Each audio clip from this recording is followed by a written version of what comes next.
Oh, hello and welcome. Where we talking about Jamie Jakes? I am him. Another round of Idiot versus Insider now for Super Wild Card Weekend.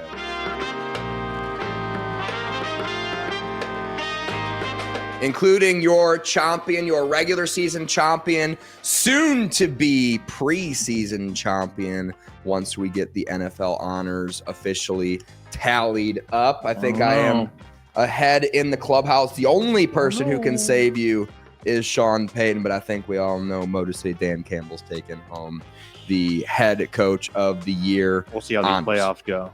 We will see how these playoffs go. The voting's done, though. I hope you know that. I think that they stuffed the ballot box. After the playoffs, at the end. So speaking of which, we will have our own NFL honors segment. Wow. I hope you can make it for that. I hope we're going to have hopefully a panel of guests. I'm going to have my tux dry cleaned. Oh yeah. We're going to get super dressed up. It'll be like a Gatsby themed party, I think, for our NFL. And we will have regular season honors for MVP and everything. We'll also have playoff honors, and we'll do it the same week as the real NFL honors. And we'll have different awards that you probably won't see in the actual NFL honors. We'll have a bounce back player of the year, and we'll have we'll have like a player that bounces back from adversity. So like the Sam Darnold award, and then we'll have like the injury bounce back award to make it a little bit more clear. And we'll also have fun ones like best cheeks, Jamie Jakes Fresh Baked Cakes for Goodness Sakes award, the best butt in the NFL. And it's not by size. It's not just going to be a Vita Vea award every year. It's going to be performance based as well as, the roundness and the structure of the butts. We should add in a Travis Kelce Taylor Swift award. Basically, whoever found the best off the field romance to be involved in. The romance of the year award. Romance of the year by Josh Allen. That's a good one. I'll write that down once I'm probably taking that award. Yeah, this year I'd say, especially when you find love and you play like an MVP. Yeah, that's good news. But for also, you. if you're like the second string safety for the Packers and you date Simone Biles, that is pretty sweet too. That's also there's also about outkicking your coverage, which Travis Kelce did. So it's a good point. I didn't realize how handsome Travis Kelce was until he started dating Taylor Swift. Anyways. Moving on. It was the surgery. We've got some stuff to talk about. So week 18, we did not have an episode. I was in St. Lucia in the Caribbean drinking upwards of 70 beers and not including daiquiris while I was there, having a good time with my beautiful bride. So we didn't do an episode there. No Miami Vices? No Miami Vices. We did have some Almond Joys. We did have some coconut daiquiris, some pineapple daiquiris. We got wild. Wow. Down there in St. Lucia. It was a good time. Highly recommend TK Resorts if you're ever in the neighborhood. Jamie Jakes for nothing off. Yeah, for absolutely nothing off. Hopefully they didn't fine us for us leaving our room bad or anything like that. I assume we're still in good shape with them. Recap for week 17, though. We do have to do one because I did well. I was 4-1 there, which brings my season total against the sports books 13 winning weeks, 4 losing weeks in the regular season. I don't know, James, is that good? That's pretty darn good. You tell me. We're going to get a final tally probably for the NFL honors. We'll do like a full recap of our regular season and everything. So stay tuned for that as well. I do want to go over my most victorious over bet of my life, though. Week 17. So go back in the time machine. I'll take you there. Broncos, Bengals. I bet the over 50 at the end of the third quarter. 0 seconds on the clock in the third quarter, going into 4s up. It was 10-10. Which, if you add that together, is 20. So you need 30 points. And I still feel like we have a shot. And sure enough, early in the fourth quarter, T. Higgins, touchdown 17-10, followed up by a 55-yard bomb to Marvin Mims, 17-7. I'm like, hold on. We got a shot. And then Bengals turnover. Oh, yeah. Immediately followed by Broncos turnover at about midfield. And then Bengals march the ball down. QB sneak 24-17. Not a lot of time left on the clock. So you know what that means, James. OT. cheering for overtime, right? So sure enough, Bo Nix jump ball to Marvin Mims. Oh, yeah. And then Sean Payton looks like he's going for 2 and then changes his mind. We're going for 1. We're kicking the field goal. All I need is a field goal in overtime to push the over, or to go over the total. Incredible. Bengals move into field goal range, kick a field goal, miss. And then there's like 3 minutes left, and I was like, oh no, we get a draw, because the end of regulation, end of that 10 minutes is a draw. It's a tie. Right. And then I still don't get the over. Sure enough, Joe Burrow and the boys move down. T. Higgins catches the ball to get into field goal range. Like, hey, we're missing you on this one. We're throwing you another pass. Next play, touchdown. I get the over. That was my proudest over achievement of, I would say, my gambling career. Wow. James. Wow. So pat on the back for me. Great job. How'd you like week 18? I liked week 18. I just want to say that I had the Broncos in that game, and that was miserable to see him not go for 2. I was like, frick. I was 2-1 on week 18. Only 3 bets. Bengals and Lions money line. Hell yeah. Which both hit. Jags money line didn't hit, surprisingly. That was an overtime game too, as well. I know, so I wasn't upset about it. Yeah. So that was good. I think doing the classic, who needs to be in or not. Shout out to Russell Wilson not understanding clock management. That really helped. My thought for that was Russell Wilson can't see the future, nor can he see future coming. If you don't get that joke, look up Russell Wilson in future. Hell yeah. We have a Russell Wilson bet, and we have a bet on every single game here in Super Wildcard Weekend. So the rules for the playoffs, if you're joining us, you know the rules for the regular season. If you're a loyal guest, we won't go over them here because they're entirely different for the playoffs. Here's how it's going to go. Throw them out the window. Throwing them right out the window because we have new rules coming your way. For the playoffs, how it's going to go, we have to make a pick. Can be whatever. Has to be a pick on every single game. Gatorade is blue in the Pittsburgh game. Exactly. Of the slate. You got to pick something.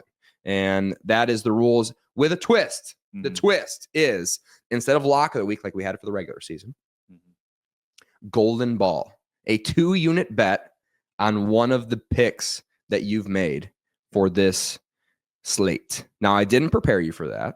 No, I found out about that literally 5 minutes ago. So I'll give you time to think. We are going to reveal our golden ball pick at the end of the podcast. So let's get right into it with our first game in chronological order. Saturday, 3:30. We will have a live comedy commentary of this game on this channel featuring Kyle Lammert, Chargers fan, Thomas Gunter, Texans fan, Ryan Perio, Texans fan. It is going to be a lively group. Might be talking over each other a lot, I'll be honest, but you'll see a lot of excitement. All right. So tune in for that. A lot of drunkenness. Ryan waits his time. Ryan waits his turn. Of course he does. Anyways, that game that we're talking about, Chargers at Texans down in Houston. 2.5-point underdogs are the Texans at home. Home field, I don't know, maybe not worth much. Over under 42.5. Chargers just signed the corpse of Ezekiel Elliott. James, I'll let you lead the way on this one. What do you got on Chargers Texans? Yeah, so I didn't dive aggressively into statistics here. We also have something interesting going on right now with the Fires. So that's definitely probably ruining some of the Chargers' ability to practice right now. We are recording from North Texas, actually Dallas Ezo Chiropractic Studios here. I forgot to mention we have a winter storm coming our way in North Texas. I don't think it's going to be cold enough in Houston. No, they get those Gulf winds and they just shoot them out of there. Yeah, really affect them there. They'll probably get 50, and it's also an indoor stadium. Yeah. Well, no, I'm just saying, like, natural disaster wise, Texans are safe. Well, we're still not attached to any other power grid. So if the power grid goes out here, that taxes Houston, which then could cause the grid to go out in Houston. So if you know anything about infrastructure, which clearly most people who design Texas cities don't. That could still let's build our plumbing under our streets. So in the center of Dallas, we'll shut down a street for 2 years to replace the plumbing because we don't have enough poop pipes to go around because we just built an apartment. Anyways, sorry, James. If we put 4 different highway exits on the same pinpoint and make sure that if you exit on it, it takes an additional 5 minutes at a minimum to get back on the highway you want to be on. Anyways, James, Yeah. enough Dallas talk. No, I really, what I wanted to look at for this matchup was who has the higher ceiling, right? Yeah. I think the Texans have the higher ceiling. CJ Stroud hasn't played incredible this year, not played very well this year. If I'm being honest. 6.7 yards per attempt. But what I'm excited about is there's a man who's coaching this Texans team Okay. called D'Amico Ryans. He is coaching that That team. man can figure out the defense. And this Texans defense is scary. Yeah. You've got a lot of monsters out there. You've got Will Anderson. You got Henry To'oTo'o, who's doing amazing. Mhm. A lot of bad men back there who like to knock people out too. If you know what I'm talking about. We do. I think that this team is a playoff ready team because they're going to hit you hard. They're going to make you not want to be out there. And no matter who you got on the other end of the sideline, even though it's Jim Harbaugh, I think this Texans team has the ability to beat the Chargers. Okay. And with that being said, I think that chance is close to 50. Yep. And there's one rule that I have. 50-50 coin flip game. It's plus money time. I got the Texans at plus 130. Okay. I like it, James. Plus 130 on the Texans is your pick. Taking the money line. Texans are 2.5-point underdogs here. Common opponent. They both played at Kansas City. Chargers, of course, lose 19-17 in December 8th. Texans lose 27-19 in December 21st. So if you count that up, you tally that up, you say, maybe the Chargers have a slight advantage there. Chargers are so hot right now, though, James. It's so hot right now. I don't know if you know that. Chargers, they're so hot right now. Hot. The hottest team in the NFL is the Los Angeles Chargers. Pat McAfee toured the facility, said vibes are high, gifted Jim Harbaugh a high five trophy. I don't know if you saw that. Their last 3 games, they have scored 34, 40, and 34 points. Last time Texans put up over 30 was against the Cowboys in November. Uh-oh. Chargers, weakness on D is in the run game, 15th in EPA per run. Texans, though, can't take advantage. Can't run the damn ball. 24th in EPA per run on offense. Texans D is good, but Chargers are able to score on the best defense in the league.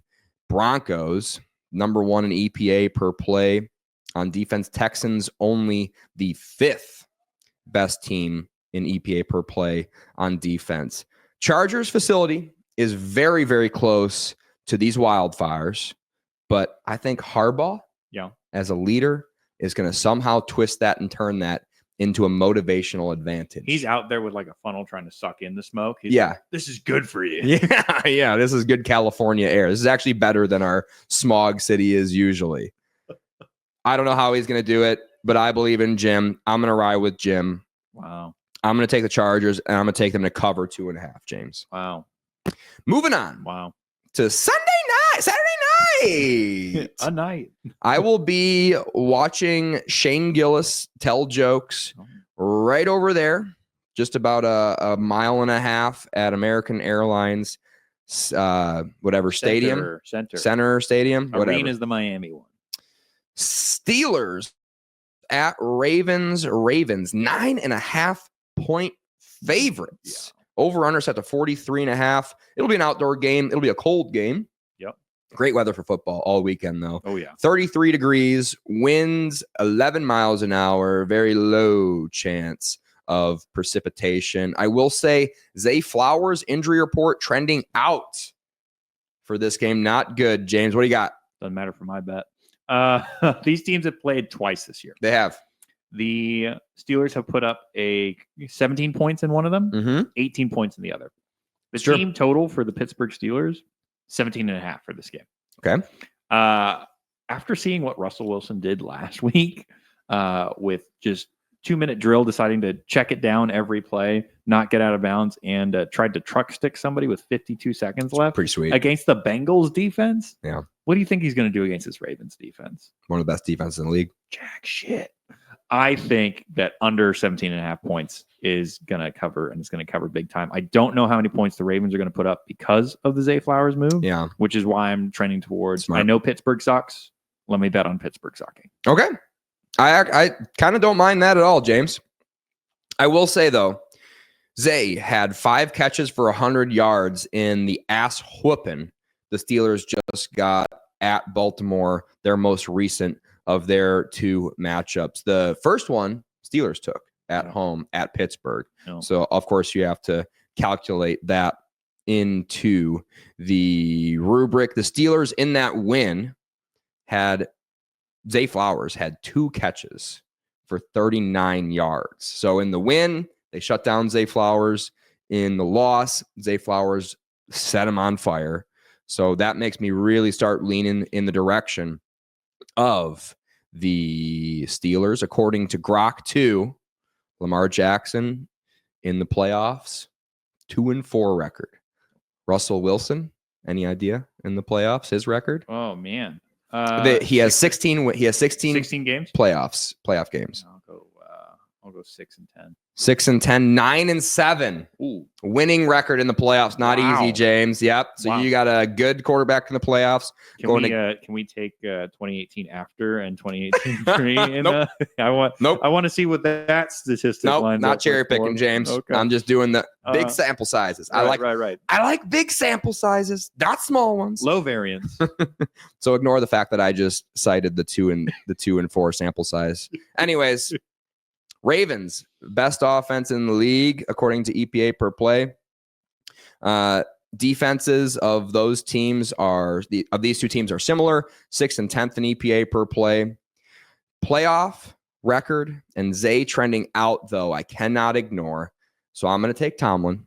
I'm going to take the Steelers, and I'm going to take them at plus 9.5. Wow. James. Yep. Wow. Yep. Have to do it. Moving on to Sunday noon game. Sunday morning. Yeah, on the East Coast, Broncos at Buffalo playing the Bills. The Bills are 8.5 point favorites at home.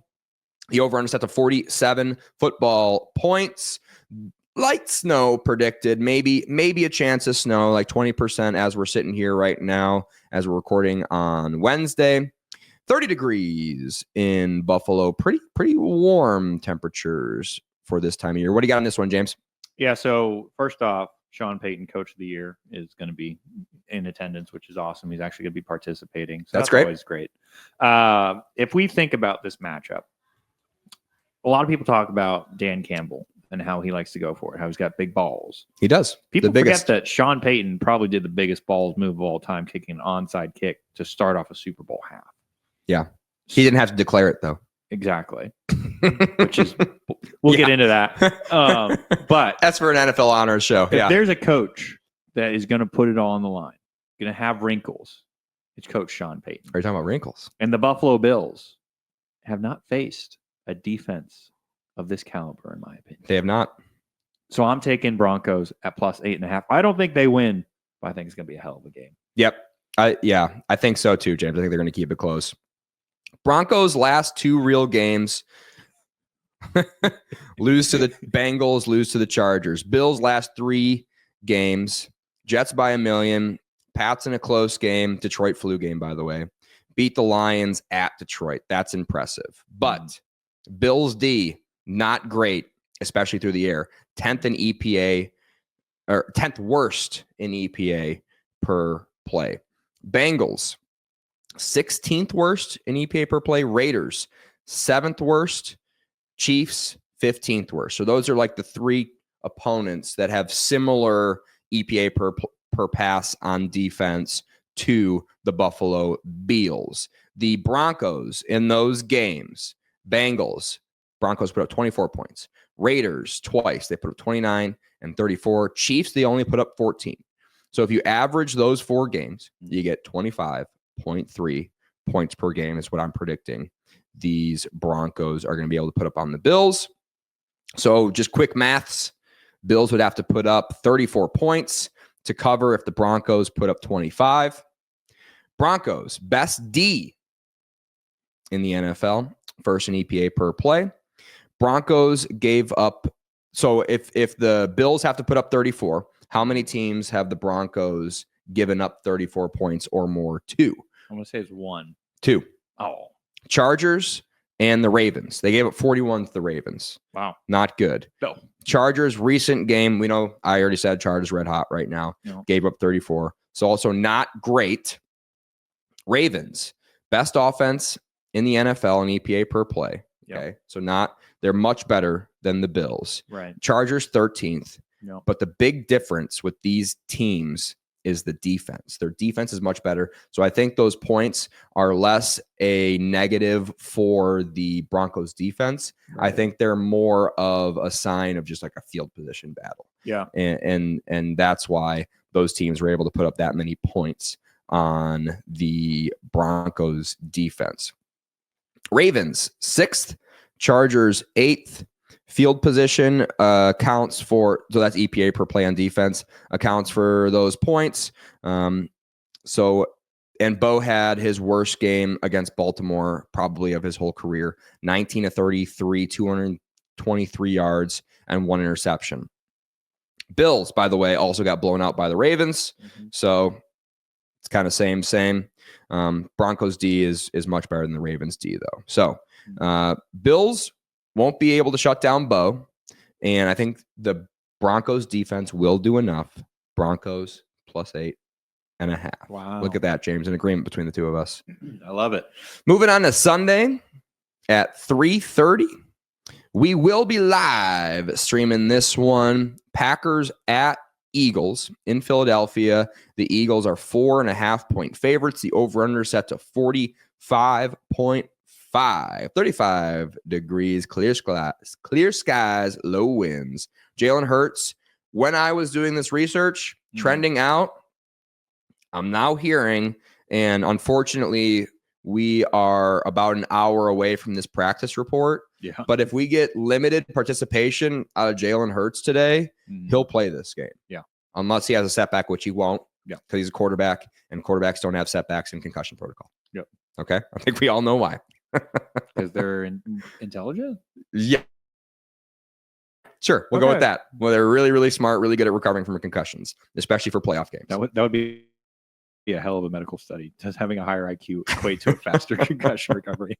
How the hell do you get studies to do that? Hey, you're a high IQ person. You want to come get a concussion? Yeah. So this line might move, and we apologize if it does once we get done recording. But just do like the voiceover thing. Like, we picked the Eagles. Yeah. As of right now, we're sitting at Eagles -4.5. I don't know if that's going to move or not, if Jalen is 100% good to go. But I do have notes on the backups just in case. I'll let you take this one away, James. Yeah, this was the one I didn't want to bet. We were talking about a little bit earlier before the podcast. I was like, this is the one game where I was like, I don't want to have a force bet. Yeah. Now I know how it feels like to be you. Yeah. So I went a little out of the box here. I found that the Eagles to have over 13.5 points in the first half at +100. Okay. I really like this because I do feel that the Eagles have had a bye week in essence last week. Essentially. Yep. Kellen Moore, amazing offensive coordinator. I think he's going to have plenty of things coming out hot out the gate. I don't know how this game's going to go in the long run, but I do think there's going to be a couple home run plays that Kellen's got lined up, especially if Jalen is out. I think it's even more likely that they'd have additional plays in there. I don't think they're just going to run the ball, seeing how Kellen has played in the past as well. He's a guy who likes to get those points early. So I think they're going to be pretty aggressive in that first half. I like the idea of them scoring at least 2 touchdowns in the first half, especially if it's +100. So saying it's sorry, go ahead. Not going to be a rust thing, right? No. They're going to come out hot. No. Okay. No, because I mean, they played last week. They, played their backups, but you're essentially getting additional practice time for the Packers. They relatively knew that they were going to play them as well, which also helps for this matchup. Mm-hmm. Packers had to play their first string. Eagles did not. I think that helps out a lot as well. Yeah, I like it, James. Packers, ice cold, just like you said. Went 1-5 in the division, ending the season with a loss to the Vikings that they were trying to win. And then they lost to the Bears. Yeah. In a game they're trying to win, so they didn't have to play the Eagles in the first round. Yikes. Bears stink. Last 5 games for the Packers. Lost to the Lions, beat the Seahawks, beat the Saints, lost the Vikings, lost the Bears. Teams who back their way into the playoffs. Mhm. So they play well enough early on in the season, and then they kind of just like squeak into the playoffs based on their early season record. Yep. I feel like it never works out well. I can think of a couple Lions teams throughout my lifetime who backed their way into the playoffs, got off to like a 10-1 start, and then went on a horrible run to end the season, and still kind of squeaked into the playoffs because of tiebreakers or whatever. Good old Kitna days. And they end up getting fucking blown out by the Saints and the Cowboys. So not fun times if you're coming into a kind of like a low momentum situation going into the playoffs. Mhm. Jalen, I think if Jalen, I wrote in my notes at least, if Jalen goes, I think this line moves to 6.5. I think we'll see when this practice report comes out. Jalen Hurts, by the way, 8 yards per attempt, really, really good. But his backups have been playing really well for this in this Eagles offense, and why wouldn't they? A.J. Brown on the team, for goodness sakes. 7.2 yards per attempt for McKee. Kenny Pickett, a very nice 6.9 yards per attempt. So just for comparison's sake, 7.2 yards per attempt NFL football players, Jameis Winston, Tua Tagovailoa, and Trevor Lawrence. So you could say Taylor McKee as good at football as those three guys. Absolutely. And guess what? Patrick Mahomes this season, 6.8 yards per attempt, which means fraud. 2025, Kenny Pickett is better than Patrick Mahomes, is what I'm saying into a microphone. Fraud alert. Say 2K all day. Ever heard of him? Saquon Barkley. He's playing. He's pretty good. He's fresh. Yeah. He took a little rest on those big old quads. Not that he needed them last week. It's like one of cars has two engines. He has switches over. So much muscle he can only use half of the quad. Just switches right over. Exactly. Packers defense is most susceptible on the ground. Give me Jalen Hurts free roll. Eagles minus 4.5. James. Yeah. Moving on to Sunday night, the Commanders at the Buccaneers. -3 are the Bucs. They're 3-point favorites at home. The over-under set to 50.5 points. Commanders are looking good, but the Bucs are coming off of a big morale boost with Mike Evans and his extra $3 million in his pocket. So I'm sure he took his offensive line and his offensive coordinator out to a nice steak dinner. No, he went to the casino. After that big win. 60 degrees, clear skies, low wind, perfect football temperatures here if you're in January in the United States. What do you got on this one, James? This is my shortest handicap of the evening. Oh, this is your shortest handicap? Might be my shortest handicap. Yeah, this is going to be like a 2-minute. Going into this matchup, I said whoever's the plus money line is who I'm going to bet. Yeah. And I was expecting plus 120 on either side. I didn't expect to see plus 155 for this Commanders team. Which is what I nabbed it at. I got Commanders plus 155. I think it's a relative toss-up. Close to. I was expecting plus 120 for the Commanders. Getting plus 155, I was ecstatic about. So I get where you're coming from, but I will give the Buccaneers a full 3 points for home field. Yeah. And these teams are, like you said, these teams are Spider-Man meme. Yeah. Teams exact same. 4th and 5th in EPA per play on offense. 15th and 16th in EPA per play on defense. So I was leaning the over, but when I looked at their past 5 games, a lot of them actually went under 50.5 points. So I got off of it for that reason. So I'm just like, hey, I'm fading the rookie quarterback. Yeah. And I'm betting on my boy, my sweet, sweet boy, Baker Mayfield. Wow. To cover 3 points for me. Wow. So give me Bucs, give me -3. Wow. Last game. Last one. Monday night. We will be streaming this one as well. We got the Vikings at the Rams. The Rams are getting 1.5 points. They're underdogs at home. And the over-under is set to 47.5 points. We will mention Detroit flu game not as potent 8 days out as it is 5 or 7 days out. We've noticed throughout the season. So the Vikings coming off of that loss isn't going to be quite as big of a deal as it has been for other teams this season when they face the Detroit Lions. This is going to be a smoke bowl because that SoFi Stadium It's a dome, Oh. but it's a canopy I thought you were going to say because Snoop Dogg would be there. because that smoke is going to blow right in from those wildfires. We'll see. This game might get Moved. Yeah. Which would change a lot. Which Go to San Francisco. Where would they go? well, yeah, I mean, you could go. I would probably go east to Phoenix. East of Phoenix. Phoenix isn't hosting anything. They don't Make it a Fiesta Bowl's shorter already flight. happened. Well, Fiesta Bowl's already happened. It's out of the way. I say you go to Flyers, San but Francisco. Not who knows what they have scheduled in that San Francisco stadium this week, but I don't know. I'd say you go to San Fran. Make those Vikings take a longer flight. Anyways, James, take it away. Yeah. Go to Hawaii. Oh yeah, Really yeah. get the Fly to advantage Hawaii. there. Fuck them. No, I mean, this is going to be our one and only chance to bet the Detroit flu in this playoffs because obviously Detroit's winning out all the way. Yep. Number two, blueprint is out there to stop Sam Darnold. Yeah. And it's very clear. Yeah. Engage. If you're playing Madden, just hit engage 8, and he will miss the throw. His throw under pressure is Under pressure is like bad. a 50, not a 99. So I like it. The Rams at home plus 110. I am nervous if this game gets moved. I don't know if I'll feel as confident about it. But if you look at this purely from playoff standpoint, you know how to beat Sam Darnold, and they just totally got annihilated. I think that this week of practice was either, they were like, we got to get back to this, but I think the more likely scenario is we can't fucking do this, is kind of the feeling that I think that locker room has right now. So I like plus 110 Rams. Okay. I wanted to bet the Rams so bad. Oh no. Yeah, you know where it's coming. Vikings get dog walked by the Lions, but like you said, Lions are winning the Super Bowl, so you can't hold that against the Vikings too much. Rams are limping into the playoffs, which is weird, but they beat the Bills 44-42, and then they didn't score 20 points in games against the 49ers, Jets, and the Cardinals, but they win all 3 of those games, all 4 of those games, including the Bills. So now their defense is playing well out of nowhere. I wanted to bet the Rams so bad because, hey, look at me.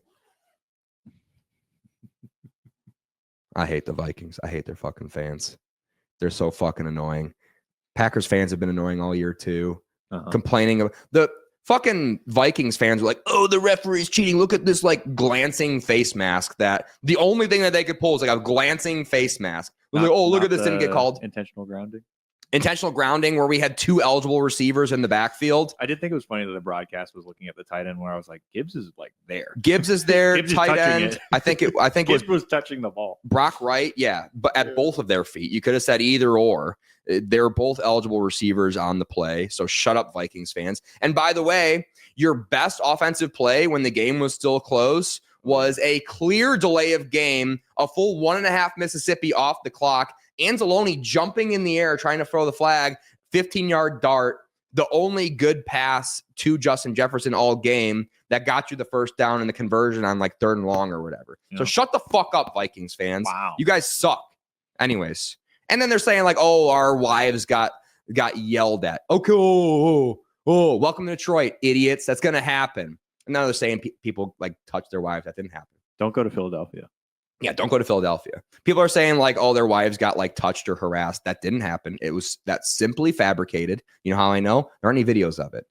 And if I know NFL players' wives, they got a lot of camera phones out. Oh, and they're taking pictures because they're all looking all fancy. They got their makeup on. They got their big jackets on, going to Detroit, having a good time, trying to get good looks on Instagram. And if somebody even came close to breathing on one of their wives, it would have been all over Instagram. I haven't seen a single video of it, James. So shut the fuck up, Vikings fans. You guys suck, and I hate your organization, and I hate everybody who cheers for Vikings fans outside of Caleb B. Davis, who I'm lukewarm on. All right? Anyways, I wanted to bet the Rams, but the Sam Darnold under pressure has actually improved throughout the season. There's no shot. That man couldn't hit water from a canoe yesterday. He was seeing ghosts. He Darnold all over the field. Rams also trending down in pressure rate. They were like number 1 in pressure rate like all season, and then through like the last 5 games of the season, their pressure rate severely dropped. I can't explain it. Maybe there's injuries I'm unaware of. I can't explain that. The defense stinks. 5th worst in EPA per pass. Lions 4th best, by the way, despite the narrative. Rams home field engulf in flames. Vikings fans will show up. Wait a minute. If Darnold can't see the ball in Detroit, how's he going to see it in the smoke filled? It'll be an advantage because both quarterbacks can't see. It's like when Rocky fought the alien on the moon in Rocky 12, remember? It won't be any air for him. I was supposed to breathe when I'm knocking him out. Vikings fans will show up despite being annoying pieces of shit. Give me the Vikings at -1.5. Wow. Yeah. Wow. See you in 2 weeks. So we agreed on 3 out of 6, which is not bad, actually. See you in 2 weeks. Now it's time for the golden ball, James. You want me to go first? No. Okay. It's tough. I wanted it to be the Rams pick, but then Mother Nature got in my way. So I'm going to go with the Broncos plus 8.5. Broncos plus 8.5. So I was definitely taking a so cheeky $200,000 is going to the Broncos. Yeah, 2 units for James.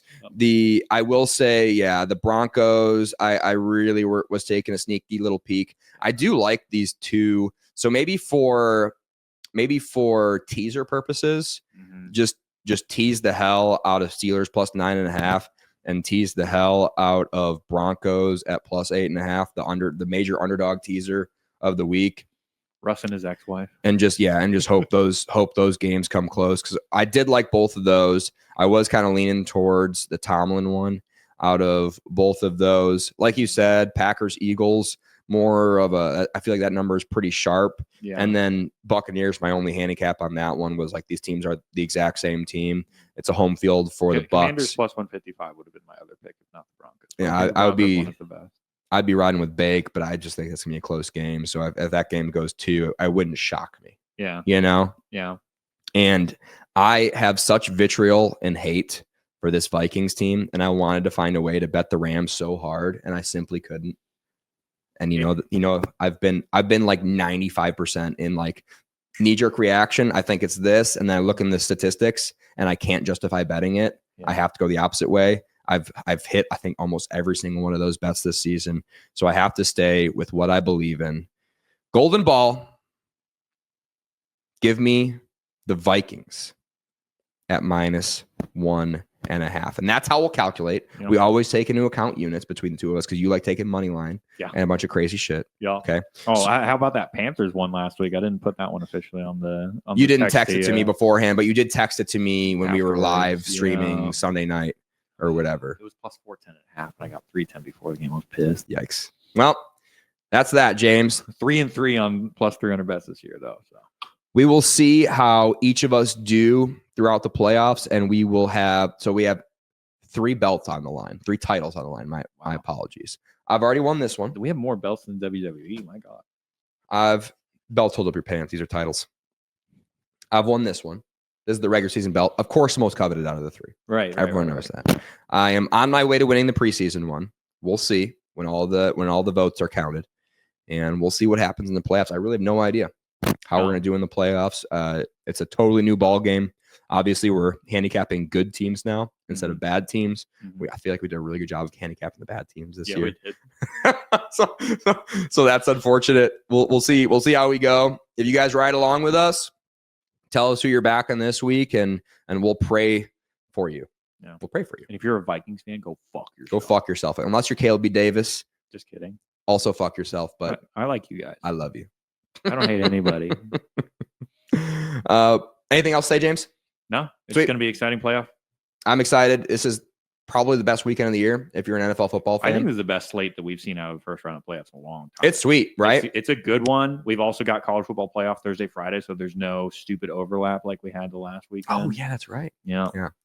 I am excited for that. If we get a Notre Dame NFL or a college football championship game, Notre Dame wins, I think we might do our first college stream with Ryan Perrio and have him do play-by-play. Oh, and I'll just be the idiot on the couch.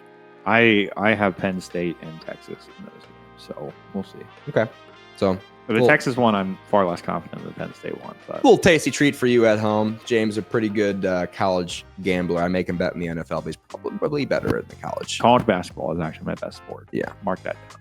Well, thank you guys for watching. Please subscribe to the channel. We're gonna be back, probably record Wednesday every single for the NFC for the championship I'm actually week. here for a couple weeks. It's crazy. Yeah, both I'm of not us traveling. are. Divisional week as well. So ride along with us, and then we'll have a big Super Bowl extravaganza. So we'll see how we do I should there. do a boots on the ground report for that from Vegas. From Vegas, yeah. Like, I thought it was in Vegas again this year. Thank you guys for watching. We'll see you next time.